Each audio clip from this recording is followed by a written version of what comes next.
Hello guys, welcome back again sa ating YouTube channel no, The Action Man. Una sa lahat, mega love shoutout po sa lahat ng mga kakamping at sa mga hindi man mga kakamping. Kung interesado ka sa bidyong ito, patapusin mo na hanggang dulo at huwag nyo nang kalimutan na i-like at i-share ang ating video para malaman naman ng iilan sa ating mga kababayan na nagtutulog-tulugan sa katotohanan. So muli naman nagbabalik ang nag-iisa nyong host na si The Action Man para magbigay ng komentaryo at reaction sa mga mainit ng issue ng bayan. So ito ho mga ka-action, no, may gusto lang ho ako na i-share sa inyo about nga po ito sa mga pinag-uusap-usapan versus DDS and mga pulahan ho mga ka-action. Ito nga po na nakakapagtataka kung bakit ngayon lang ho ito nangyari na ito si Vice President Sara Duterte ay hindi nga ho nagdalo o nagsuporta kay Mr. President Bongbong Marcos na kung saan sa kanyang departure ceremony ho mga ka-action na kung saan pupunta ito si BBM sa bansang Japan ho mga ka-action, no? So ito ay malaking katanungan sa kabilang kampo, no? Bahala na ho sila. No? Ito ho mga ka-action, no? Ito nga po dahil sa issue nga po na marami itong tutol si Sara Duterte tungkol sa usaping ICC at West Philippine Sea at peace talk ho mga ka-action. Ito kaya ang naging dahilan kung bakit wala nang gana ito si Vice President Sara Duterte na mag-attend na kung ano-anong mga event ni PBBM mga ka-action, no? So ito ho, isa sa mga hindi ko alam, hindi ko sure kung ito ay DDS or pulahan ho siya na nag-react ho mga ka-action. Hanggang ngayon ay pinag-uusapan yung hindi pagpunta ni Vice President and Secretary Sara Duterte ng Department of Education sa departure speech ng ating Pangulo. Baka naman may mga dahilan, may mga problema, o baka naman may mga mahalagang mga lakad kaya hindi nakarating. Kaya lang puro tanong kasi nga wala pang malinaw na mga statement, clarification coming from the Office of the Vice President. Okay, yan po yun. Pero well, may kanya-kanya pong interpretation at opinion sa nangyari niyan.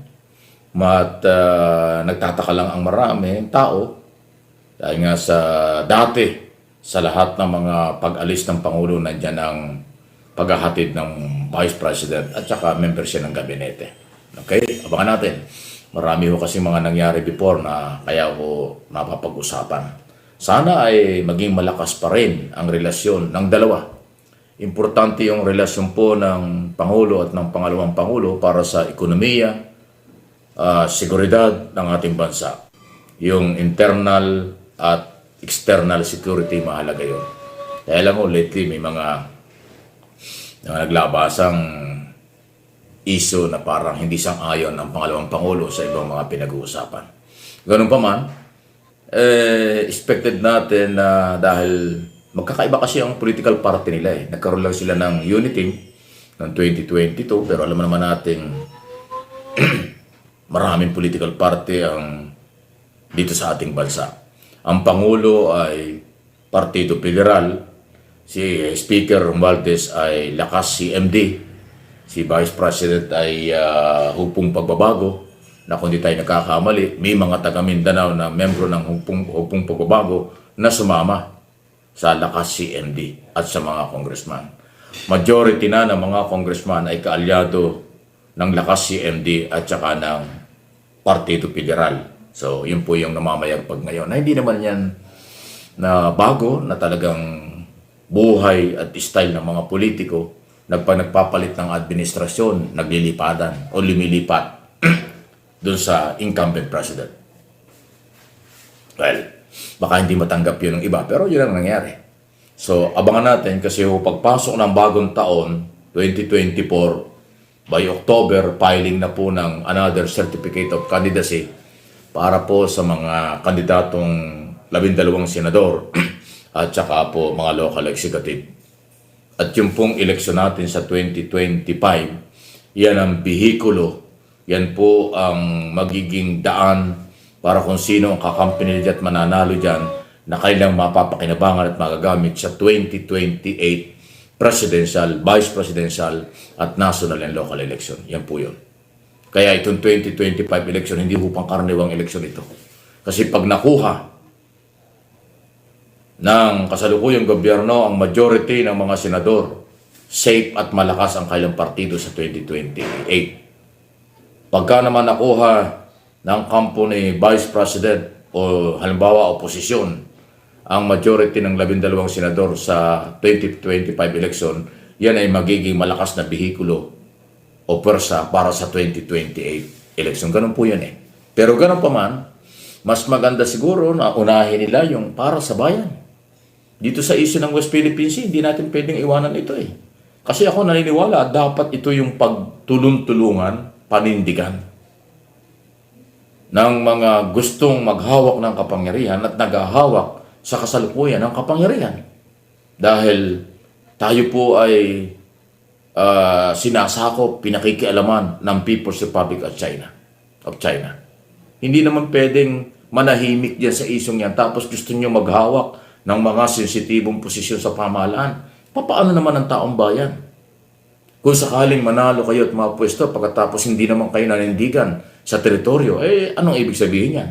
Papayag kayong ipamigay, makuha ng China ang ating teritoryo, yung ating property? Hindi maganda yun.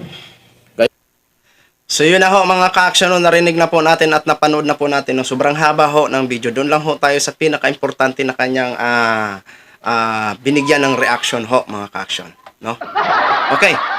Dito kasi sa pagdating sa departure speech ni Mr. President Bongbong Marcos, wala nga po ito si Sara Duterte, no, na kung saan paalis si Bongbong Marcos papuntang Japan ho mga ka-action.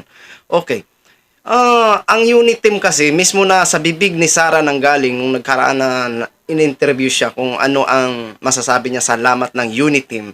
Diretsuhan niyang sinabi agad na ang unit team during election lang daw.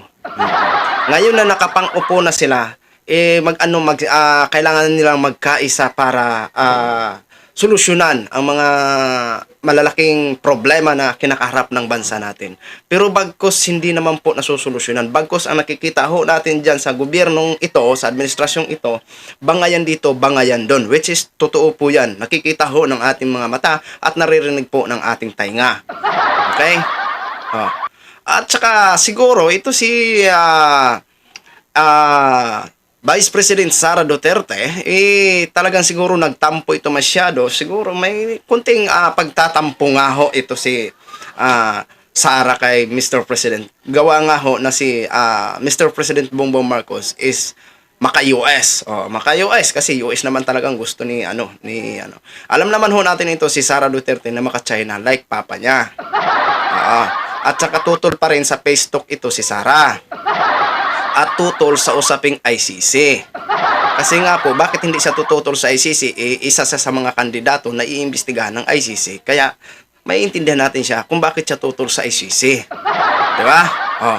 Pagdating kasi sa mga sinasabi ni, na dapat magkaisa sila dyan para sa maibsan ang pangangailangan, yun naman talaga ang pinaka-importante sa magkatandim na President at Vice President. Dapat magkaisa sila para planuhin ang mga magagandang solusyon sa mga problema ng bansa natin. Kaso nga lang, dahil nga po sa mga sinasabi nila pinupolitika at malaking kontrobersyal dito kay Sara Duterte about sa 125 million, no? Hanggang ngayon po ay questionable pa rin ang Supreme Court at naghihintay pa rin ang Supreme Court ng sagot ni Sara, pero wala pa rin, tikom pa rin ang bibig, no?